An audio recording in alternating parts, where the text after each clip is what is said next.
Merci de prendre le rendez-vous de l'information sur EZAE TV. Mesdames, Messieurs, bonsoir. Bienvenue dans cette édition. Les titres. Le gouvernement béninois a décidé en Conseil des ministres de sa séance du mercredi 8 novembre 2023 de la démolition de l'hôtel PLM Alejo de Cotonou. Cette décision suscite une réaction au sein de l'opinion publique. Vous suivrez dans ce 19h l'avis de quelques citoyens béninois à ce sujet.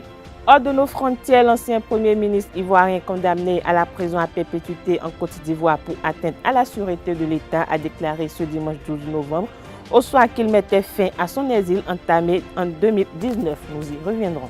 En sport, la Fédération béninoise de badminton, en collaboration avec l'ambassade de France, a organisé le samedi 11 novembre dernier la deuxième phase de la formation au profit des jeunes arbitres et entraîneurs femmes. Plus de détails dans ce 19h. L'École supérieure d'administration, d'économie, de journalisme et des métiers de l'audiovisuel EZAE offre de nouveaux challenges pour l'année universitaire 2023-2024. Étudiantes et étudiants, parents d'élèves nouveaux bacheliers, EZAE, c'est la garantie d'une formation de qualité à des conditions très avantageuses. À Gbedjromede, à Papa, à Boumekalavi Parakou, inscrivez-vous en administration générale, administration du travail et de la sécurité sociale, trésor et finances publiques, impôts, diplomatie et relations internationales, journalisme et métiers de l'audiovisuel, gestion des marchés publics, planification et développement local, sciences économiques, sciences juridiques et toutes les filières des sciences de gestion. EZAE vous offre des bourses, demi-bourses et de réductions pour les premières inscriptions dans toutes ces filières. Waouh! En licence 1, 2 et 3 et en master, bénéficiez jusqu'à 50% de réduction sur tous nos sites. N'est-ce pas génial? Infoline. EZAE Gbedjromede, 3e rue à droite en quittant le carrefour Le Jador pour la BIBE Jéricho ou au plus 229 90 93 65 21 98 98 14 00 à Kpakpa au plus 229 52 88 33 33 à Boumekalavi au plus 229 52 88 44 44 Parakou au plus 229 52 46 12 12. EZAE, l'excellence à un an.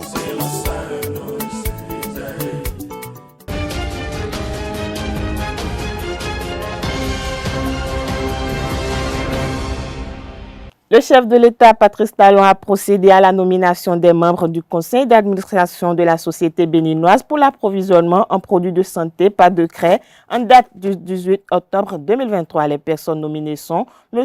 Enayon Petas Akogbeto en qualité de représentant du ministère de la Santé, M.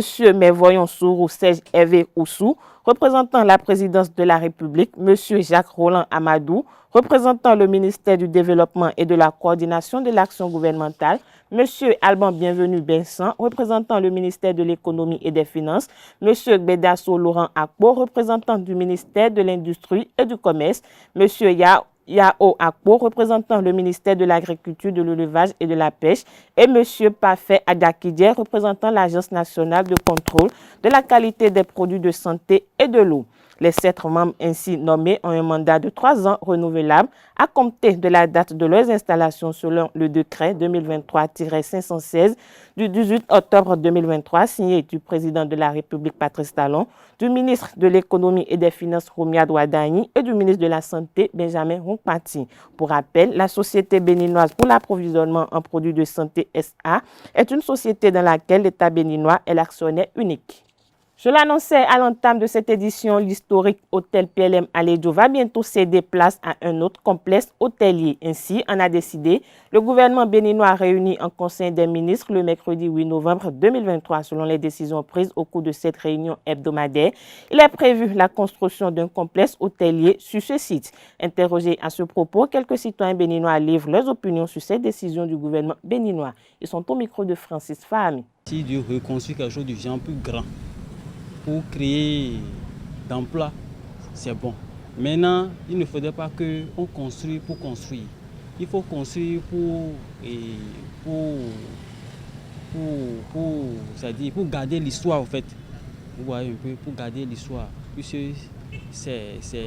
on peut dire que c'est là, fait partie de l'histoire du Bénin. Si le Bénin est un pays de paix, comme toujours, c'est l'emplacement. Quand on entend ce nom-là, le nom de l'hôtel-là, ce n'est plus un lieu de jouissance ou d'aisance, c'est tout le mémorial de la démocratie qui est. Bon, est-ce qu'on va détruire cela. Bon, moi j'attends qu'on détruise cela et qu'on donne toujours le nom Hôtel PLM rénové pour que nous sachions que l'histoire est toujours là. Le mémorial qui nous a bercé pour la démocratie, cette période que nous avons vécue avec verve et ferveur, que l'histoire ne s'efface pas. Je connais la conférence nationale. Je connais cette salle dont on est en train de parler. C'est un temple de la démocratie pour mon pays. Mais j'y crois encore que c'est quelque chose qu'on veut faire. Peut-être réparer et regarder le nom PLM Alejo. Mais lui changer le nom, c'est de perdre notre jeunesse. Notre jeunesse ne connaîtra jamais cette maison-là qui a été le temple de la démocratie béninoise. Les générations passent. Nous, on va quitter, nos enfants vont rester. Il faudrait que tous les infrastructures qui sont historiques à notre pays restent pour que nos enfants aussi viennent faire chaud là à notre histoire, ou l'histoire de notre pays. Ouais, un peu, non? Donc c'est un peu ça. S'il peut garder le nom, c'est bien. Que les mémoires du feu président Kérékou soient immortalisées. Du feu Monseigneur soient immortalisés pour ces moments historiques. Même un musée pour des visites touristiques. Qu'on maintient ce nom-là, PLM Alejo, et même ériger des statues, surtout de notre général Mathieu Kérékou et de Monseigneur Isidore de Souza. Parce que c'est ceux-là surtout qui ont marqué l'histoire de ce pays. Si on reconstruit et si on ne confie pas à un privé, et si on peut reconstruire pour l'histoire, je pense que c'est une très bonne chose. Il faut quand même construire même une bibliothèque au niveau de cette maison. Des centres de loisirs aussi. Même des trucs concernant même la culture aussi. Il ne faut pas oublier cet aspect-là aussi. La culture aussi, l'histoire de notre pays. Il faut tenir compte de tout ça là. On peut même faire aussi comme on a fait pour le mur de la clôture de notre port autonome de Cotonou là. On peut même faire des dessins comme ça aussi pour montrer ceux-là qui ont pris par là aussi. Je demande à ce que les gens peut-être reprennent la maison. Après démolition, reprennent, lui donnent un caractère touristique. Parce que c'est un temple. On ne détruit pas un temple comme ça. Il y a beaucoup de choses dans ce milieu-là. Il y a beaucoup de choses de notre pays dans ce milieu-là, sur le plan spirituel. Composé de 3 membres, dont 2 ministres et du commandant de la garde présidentielle, le comité de gestion des autorisations des événements et manifestations sur l'esplanade de l'Amazone a été mis en place par décret en date du 18 octobre 2023. Selon le décret numéro 2023-522 du 18 octobre 2023, c'est le ministre en charge de la culture qui préside les travaux du comité de gestion des autorisations des événements et manifestations sur l'esplanade de l'Amazone. Le commandant de la garde présidentielle en assure le secrétariat. Parlons société. Dans cette édition, le magou est une pratique nago appelée héros chez les Yoruba qui consiste à préparer de façon spirituelle la femme mariée afin que tout homme qui s'en approche en fasse les frais. Un phénomène qui sort de son contexte. Le développement a été fait par le docteur Ilalou Atikou à l'occasion des 5e retrouvailles des jeunes cadres du département du Plateau à Ifan le 4 novembre dernier. Des propos recueillis par Kales Kitomé, Francis Fahami. Thématiques d'importance pour notre plateau. Et par rapport à cela, il me revient de vous faire une réflexion analytique sur le phénomène de Magou, dit héros, en d'autres langues, un phénomène très connu dans notre milieu, et qui devient de plus en plus un fléau. Ce thème relève plus de la science initiatique. Mais comme je ne suis pas un initié, j'ai essayé de faire une enquête sociologique, socio-anthropologique, et j'ai adopté la méthode descriptive et analytique pour vous présenter le phénomène. Donc, la thématique c'est Magou, héros, un phénomène socio-anthropologique en milieu urbain. Qu'est-ce qu'on peut en dire? En vue de l'introduction, je vous dirais que dans les sociétés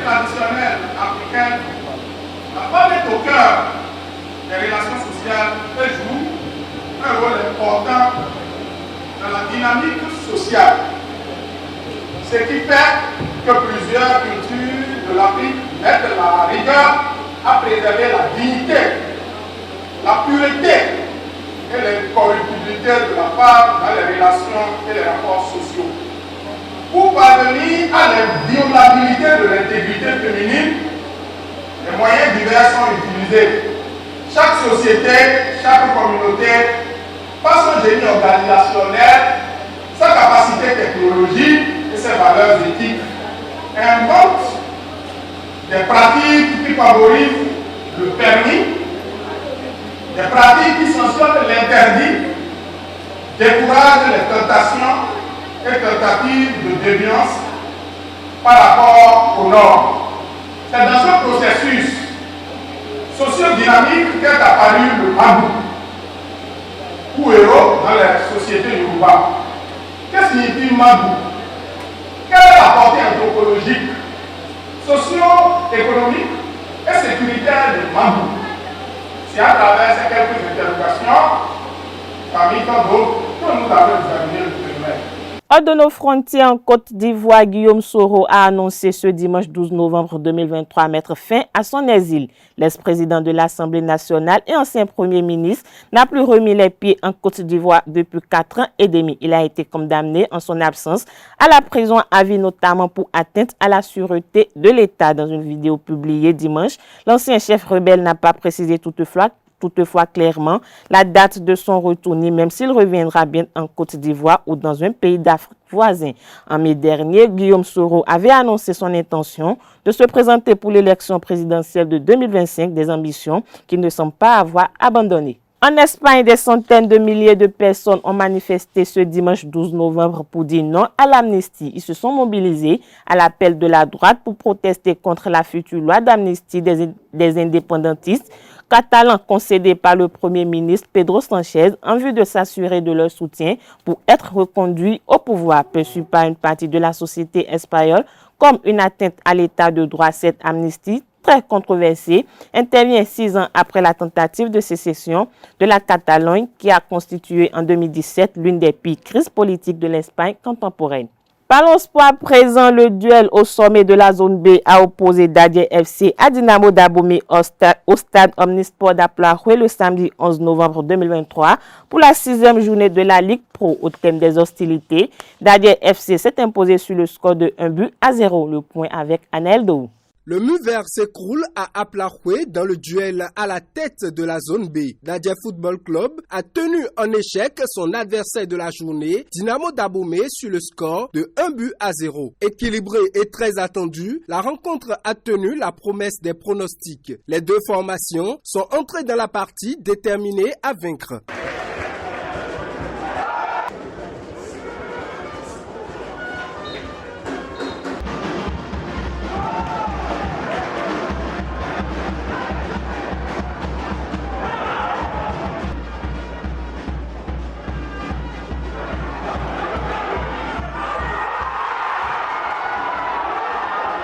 Dadje, plus réaliste et précis, trouve les filets de Dynamo Dahomey à la 63e minute.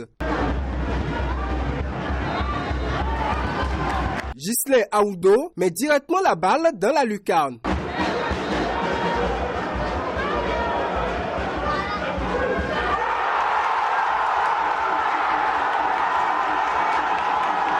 Dynamo ne parviendra pas à revenir au score jusqu'au coup de sifflet final. Vraiment, je tiens d'abord à féliciter les joueurs qui ont eu le mental rouge. On le savait, c'était de 4 sur 4 on voulait, mais ils l'ont démontré. D'abord, ils l'ont démontré, je les félicite d'abord par le jeu. Ils l'ont démontré par le jeu. Comme c'est notre marque de fabrique, c'est la conservation. Garder le ballon, faire courir l'adversaire. Et c'est ce qui s'est passé. Et moi, je ne peux que les féliciter. Merci. Dadje FC est au sommet de sa performance. 4e victoire en 4 matchs. Grâce à cette victoire, les hommes de Patrick Agbeinou prennent la tête de la zone B. Dans le même registre, les Dragons de Lomé ont enregistré leur première défaite à domicile face à la Jeunesse sportive de Koubert hier dimanche 12 novembre 2023 pour le compte de la 6e journée de la Ligue Pro de football. Au thème de la rencontre, les deux capitaines ont livré leurs impressions au micro de Colombe Oussou. C'est vrai qu'on a perdu le match, mais on a C'est vu dans le jeu qu'on a dominé l'adversaire, mais ce n'est pas un souci parce que c'est le début encore du championnat. On a encore beaucoup de matchs, on a perdu le match à la maison, c'est une première fois. On va rentrer au labo, travailler et encore entamer les prochains matchs pour pouvoir gagner tous les matchs qui arrivent. C'est un but qui nous a surpris dès la première mi-temps, mais on a montré en deuxième mi-temps qu'on voulait vraiment gagner ce match. L'adversaire est venu rester derrière, mais ce n'est pas un souci. C'est le football, ça arrive.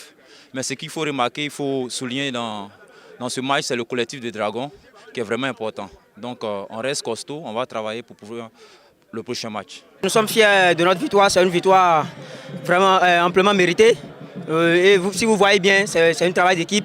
On est venu pour la victoire et on a assuré. Si on ne s'était pas concentré durant la deuxième partie, durant les 90 minutes, on n'aurait pas assuré la victoire comme ça. C'est la concentration qui a fait qu'on a su gérer. Le ministère des Sports, en collaboration avec l'ambassade de France au Bénin, a organisé une série de formations à l'endroit des jeunes arbitres et entraîneurs femmes de la Fédération béninoise de badminton, sous le thème le badminton comme sport de prédilection de la gente féminine au 229. Cette deuxième phase de formation, qui s'est déroulée le samedi 11 novembre dernier au siège de la Fédération, a regroupé une dizaine de stagiaires. Le reportage avec Quentin Amoussou. La Fédération béninoise de badminton travaille à se doter de compétences féminines dans le cadre de la mise en œuvre du programme Sport au féminin SAF. C'est pour donner de la valeur aux femmes qui sont pour nous la pièce maîtresse, la cheville ouvrière sur qui nous devons compter pour le développement et le rayonnement de la discipline. Et pour preuve, aujourd'hui, dans le sport en général, je peux vous confirmer que les femmes font la gloire du sport béninois au niveau international. Et en ce qui concerne particulièrement le badminton, nous avons connu des jours de gloire. La première médaille internationale remportée dans cette discipline a été l'œuvre de Madame Ariza Zina qui l'a remportée en 2016 lors des internationaux de la Côte d'Ivoire. Le projet SAF porté par le ministère des Sports avec l'appui de l'ambassade de France au Bénin comprend plusieurs activités. Et vous qui êtes bénéficiaires de ces différentes activités, notamment la formation des arbitres, la formation des entraîneurs et bien d'autres activités que nous allons dérouler sur toute l'étendue du territoire national, je voudrais vous inviter à vous donner massivement pour profiter de ce programme afin que dans les années à venir, le badminton féminin soit au devant de la scène sportive nationale, continentale et internationale. La chef projet SAF salue l'engagement des acteurs du badminton du Bénin à l'atteinte des objectifs. Je suis ravie des différents efforts que chacun des acteurs de la Fédération de badminton fait pour que les différentes phases de ce projet-là soient concrétisées. Alors, nous sommes à la phase de formation des juges arbitres et j'aimerais réellement que ce soit une opportunité qui soit saisie ici par les bénéficiaires parce que la formation, c'est la base en toute chose. Il est important de connaître les règles afin d'aller plus loin et d'exceller, éviter les erreurs. Le président de la Fédération béninoise de badminton exprime sa gratitude aux initiateurs de ce projet. Je m'en voudrais de ne pas remercier encore les autorités, en l'occurrence le ministère des Sports et l'ambassade de France qui nous accompagne dans ce projet et tous les acteurs impliqués dans le processus. Les arbitres et entraîneurs de la Fédération béninoise de badminton viennent ainsi d'être outillés sur les bases de la pratique de cette discipline. C'est sur cette information sportive que prend fin cette édition. Merci pour votre attention. Agréable soirée à tous.